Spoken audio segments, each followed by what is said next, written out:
Hi there, this is Helen Tarrant again from here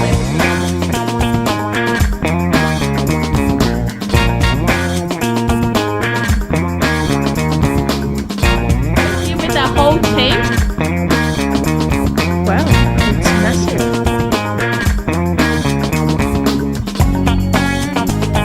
Welcome to another episode of Commercial Property Roadshow. You're here with Helen Tarrant, and today I'm actually going to talk about things that could potentially affect your cash flow in your commercial property going forward. So things that affect your commercial property cash flow into the future, right? And we're not just talking about interest rate, right? A lot of people think, okay, so we just got interest rate now that's going up, and obviously that's going to affect my cash flow going forward as well. But there's lots of other things actually to consider that will actually affect your cash flow going forward in the future.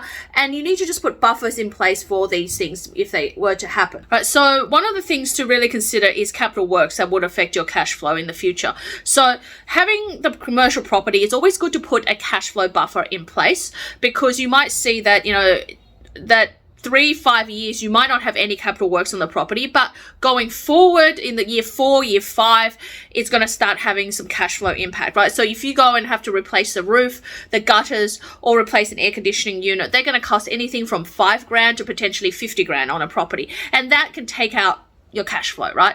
Especially when you have properties that are freestanding. So the bigger the freestanding the property, the more maintenance there is. The more tenants, there's more foot traffic, and also the more it's located in an area where it's got multiple type of tenants. Like you say, for example, you've got retail, warehouse, and office space together. The higher the maintenance cost. If you have warehouse by itself, you might be wear and tear, and there might be a lot of roof issues. But if you have sort of office spaces, you might have it might be other issues in terms of if you have lifts in there or ramps or any of those things to maintain. So really, the bigger the property, the more maintenance cost there is. And in fact, that is when you look at comparing freestanding with strata. That's where strata starts to win. People think that it's never ending of paying strata bills going forward, because you've got a maintenance fund and you have to continuously pay that maintenance fund, and they don't want to pay that maintenance fund.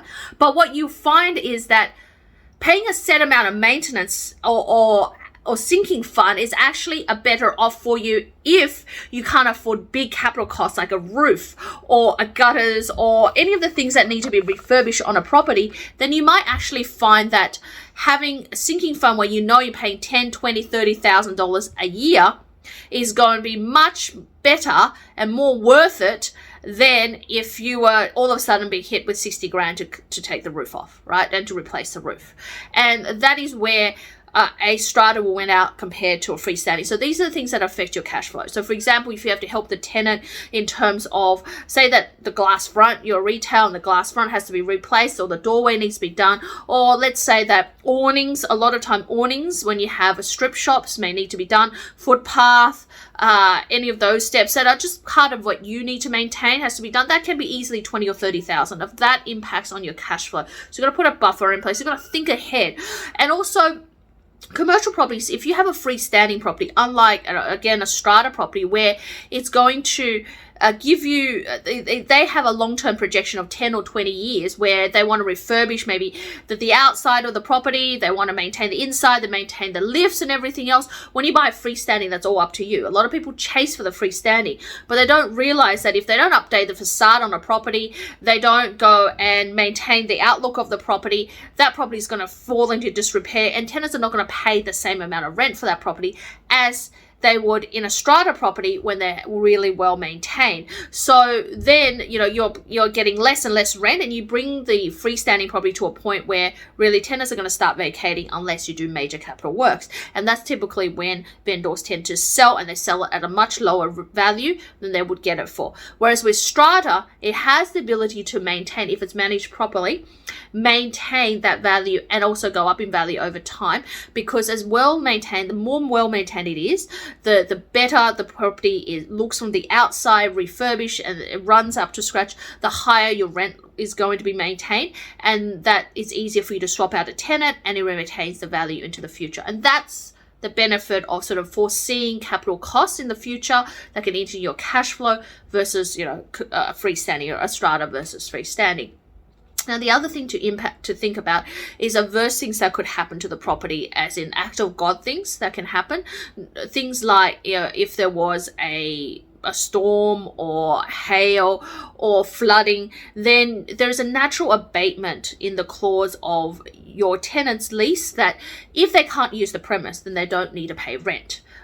Because the premise can't be used. And what we've seen is with a lot of the flooding or the rain that's come through in around Australia, and that's not only in regional areas, but we've seen it in metro areas as well, or we've seen it in Sydney, in fact, as well, is that it's affected sometimes to create mold in properties that it cannot, and tenants, it's a health issue and the tenant needs to vacate. Sometimes it's caused leaks into the property and issues that the tenant has destroyed their furniture or their property and they can't operate. Sometimes it has created some kind of structural damage to the property or ingress of water into the property that then created more issues than because it can't be dried out, or it's created some kind of plumbing blockage because there's been sort of wash-offs of soils and plumbing issues that again affects your tenant and how they operate, right?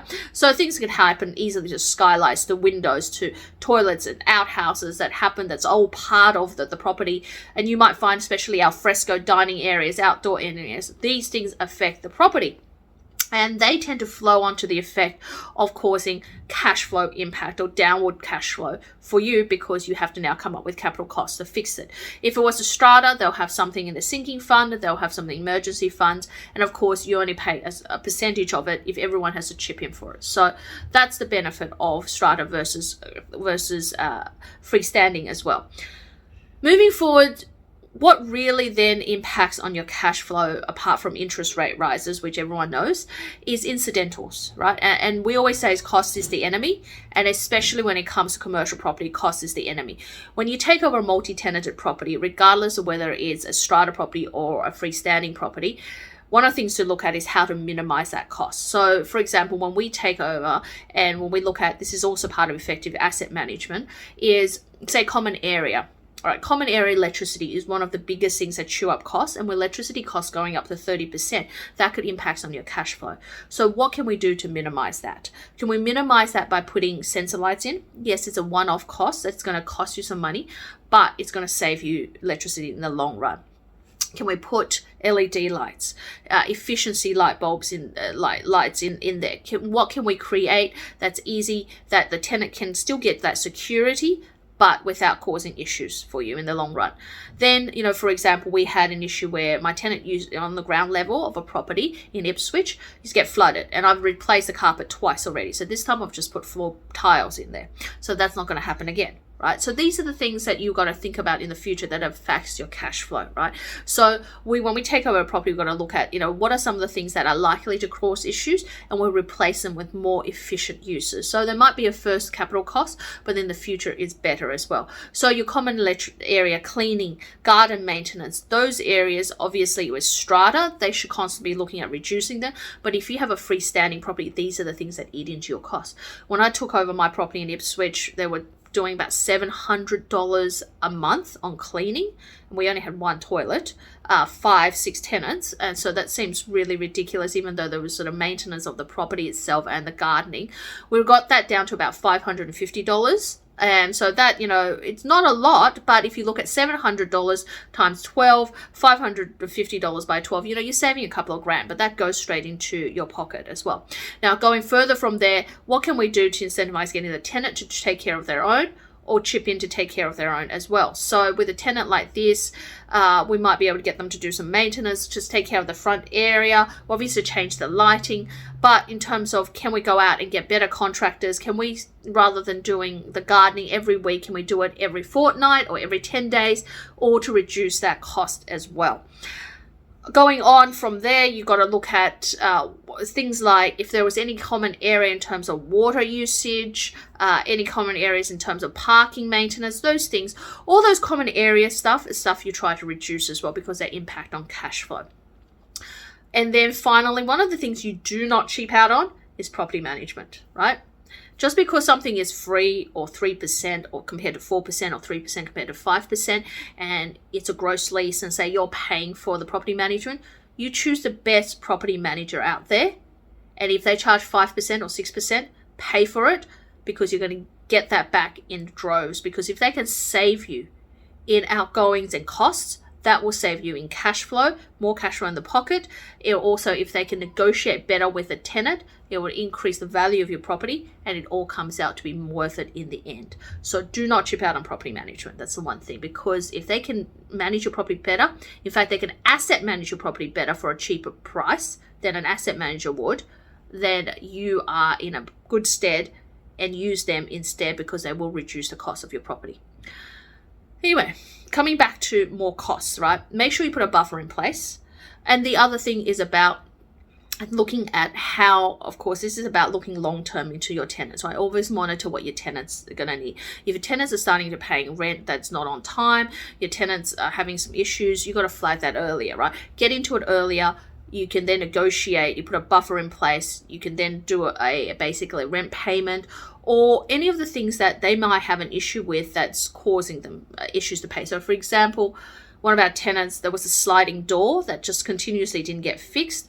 One of our tenants that was paying for cold storage when they should have been using a cold storage room, got really fed up. They were paying extra $350 a week, which, it's not a lot of money, but for a tenant can be. We fixed that issue. That was a once-off issue. It wasn't a drain. The tenant was happy and we moved on, right? And these are the simple things that can drain your cash flow, because it's a constant thing. So rather than putting out the fire, find the cause of the fire and solve it in commercial property. It's going to be a capital cost, so save up and have that buffer, but it's going to save you, give you more cash flow in the future as well.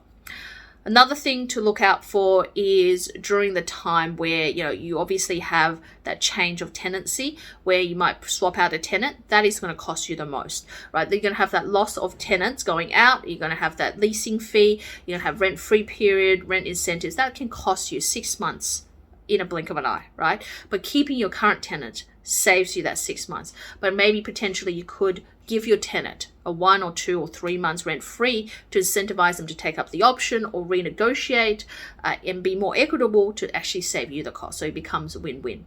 So major things, just remember when we're looking at costs and what impacts on your cash flow in commercial property, put a buffer in place, go for capital fixes rather than putting out the fire little by little. Treat the cause, not the symptom. And if you find that you can't, or you don't have the buffer in place to be able to comprehend with having a freestanding property, because there is going to be maintenance costs on the property, go for a strata property where you know that how much is the maintenance fee. You can calculate and work forward ahead of time. This way, you're not finding yourself short. You're not seeing a $60,000 roof replacement and realize you only have $30,000. Whereas in the strata, if it's managed properly each year, you put in that 10K or 5K or 3K over 10 years, the roof is going to be taken care of. Either way, maintaining the value of your commercial property is imperative to you keeping the cash flow of your commercial property. So make sure that you have that buffer in place. And what really diminishes the cash flow of your commercial property, regardless strata or freestanding, is when the property is not being taken care of, when the tenant feels like they can't run their business efficiently in there, and that you are losing either traffic because people aren't walking there or going there, and things are not happening in the area because it's not gentrifying, or for something you're doing, people are avoiding the property. And number 2, the property isn't up to scratch where they feel like they shouldn't be paying that full amount of rent. So take care of those things and you'll see your cash flow grow. And if you feel like you don't have those buffers saved enough, go for a strata versus a freestanding. But if you feel like you can definitely put enough buffer aside, then go for freestanding over strata, right? Regardless, the choice is entirely up to you. But if you need a helping hand, helping you decide and helping you to work out what exactly you need going forward and how much buffer you should be putting in place and what you should be doing with a tenant to actually really manage that property in the situation, reach out to us, helentarrant.com, Helen at commercialpropertycashflow.com.au. In the meantime, hit the bell, subscribe, and I'll see you in the next video. Bye for now.